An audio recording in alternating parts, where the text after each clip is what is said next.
Hola, en este video estudiaremos la selección de alternativas con el método Electre. Puesto que hay diferentes formas de obtener el mismo producto, se deben evaluar las diferentes rutas de reacciones. Debe preferirse las reacciones que usen materias primas más baratas o que generen menor número de subproducto, además de considerarse otros criterios.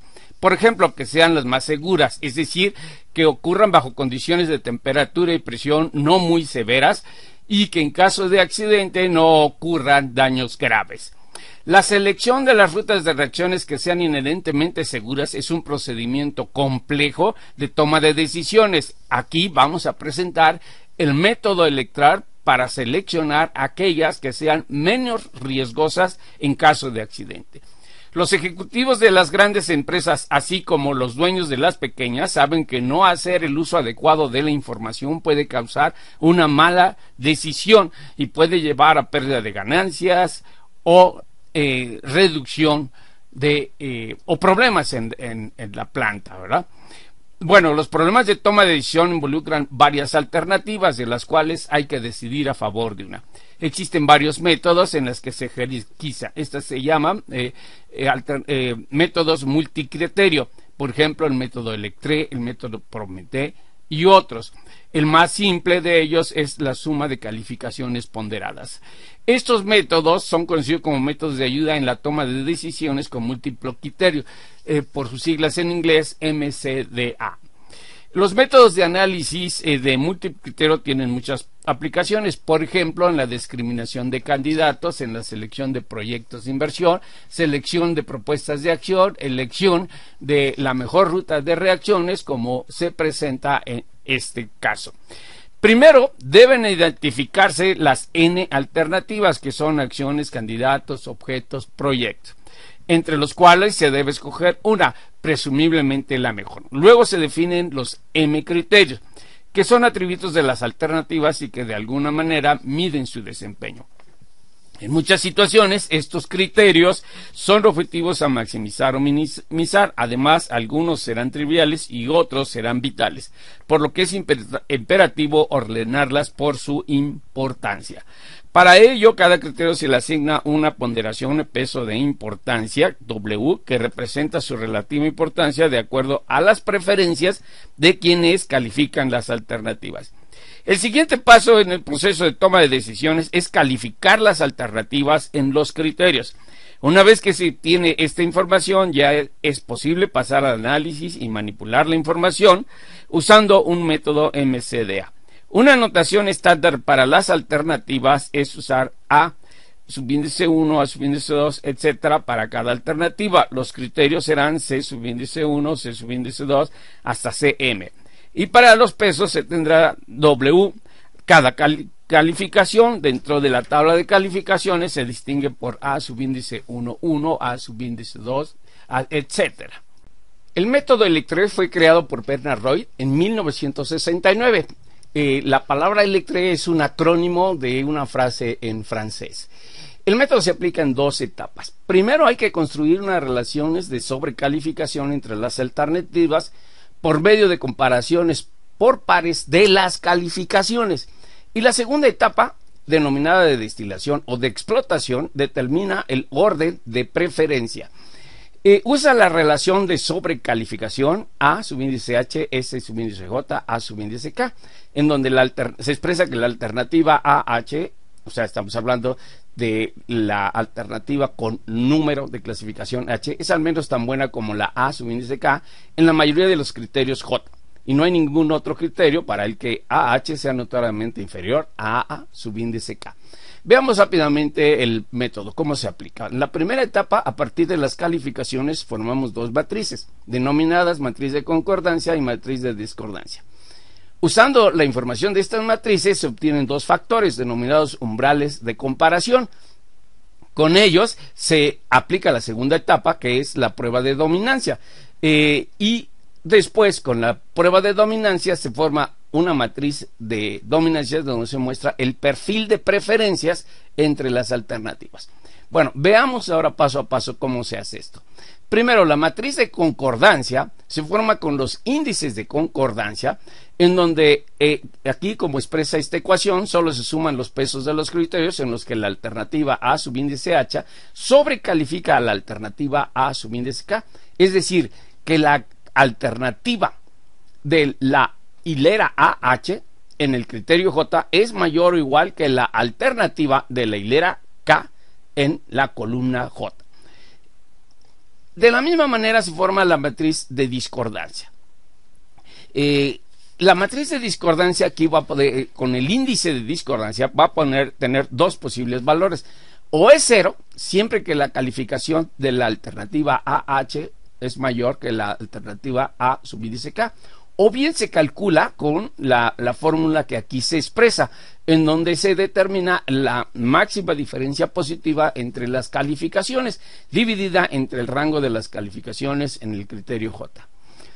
En este curso vamos a aplicar una simplificación que es muy común verla en la literatura, para cuando las calificaciones están en una escala no muy esparcida. O sea, están en valores muy similares.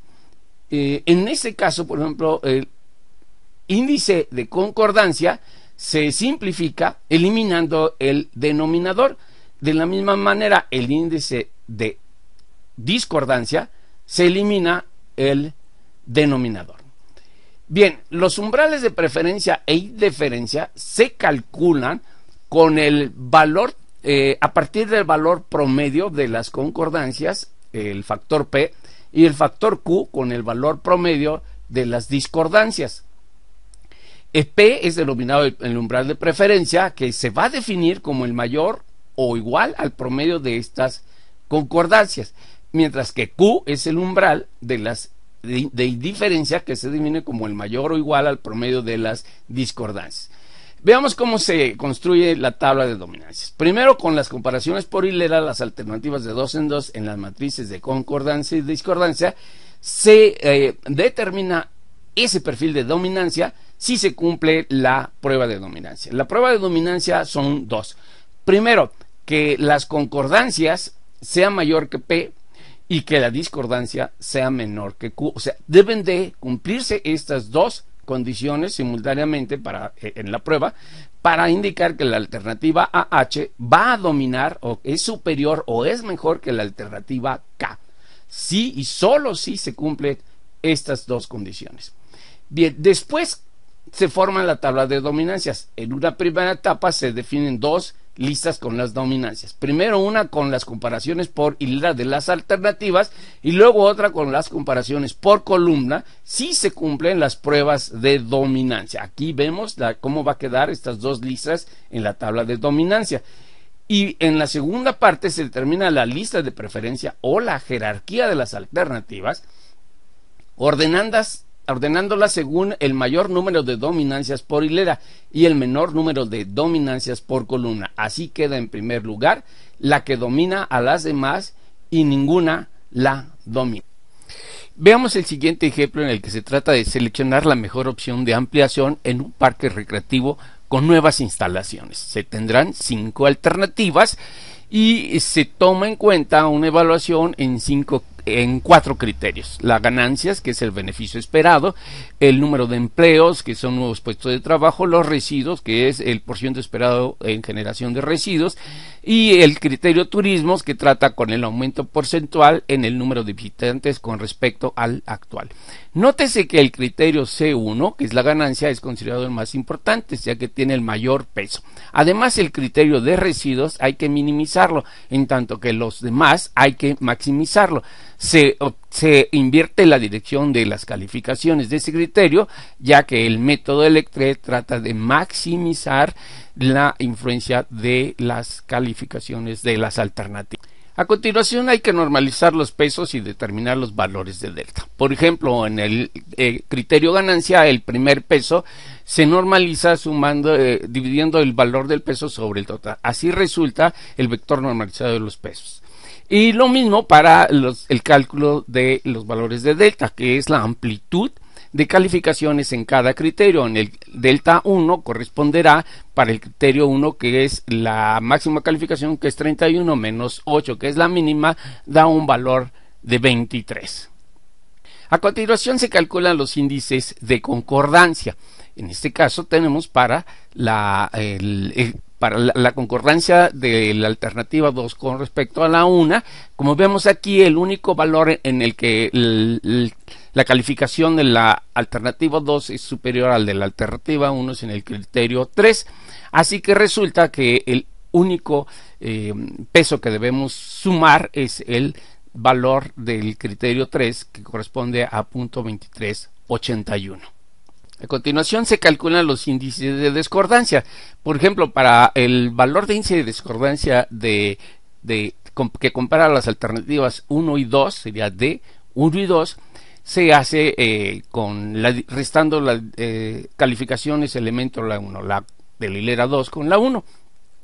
En este caso vemos que solo en el criterio 3 vamos a obtener un valor positivo, que sería 7 menos 6, y dividido sobre, nos da 1, que dividido sobre 7 recita el valor delta igual a 0.1428. Una vez calculados todos los elementos de la matriz de concordancia, se pasa a calcular los valores de los umbrales. En este caso, por ejemplo, el valor de P promedio se obtiene 0.519.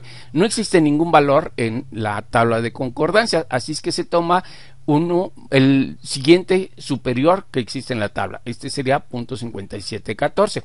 Lo mismo se hace con la matriz de discordancia. El valor promedio de Q resulta ser 0.5347 y no hay ningún índice que corresponda a este valor. Se toma el inferior siguiente, que corresponde a 0.4286, y ya están listos los valores de umbrales para las pruebas de dominancia. El siguiente paso es hacer las pruebas de dominancia con los valores de los umbrales. Por ejemplo, para la alternativa 1 se ve que domina las dominancias por filas. Los valores de las concordancias en los cuales se tiene un valor mayor que P corresponde a los casos de cuando domina la alternativa A2 y la A5. Porque, por ejemplo, en el caso de A2, 0.7619 es mayor que 0.5714, mientras que en el caso con la comparación con la alternativa A3, pues no domina, porque el valor 0.2381 es menor que 0.5714.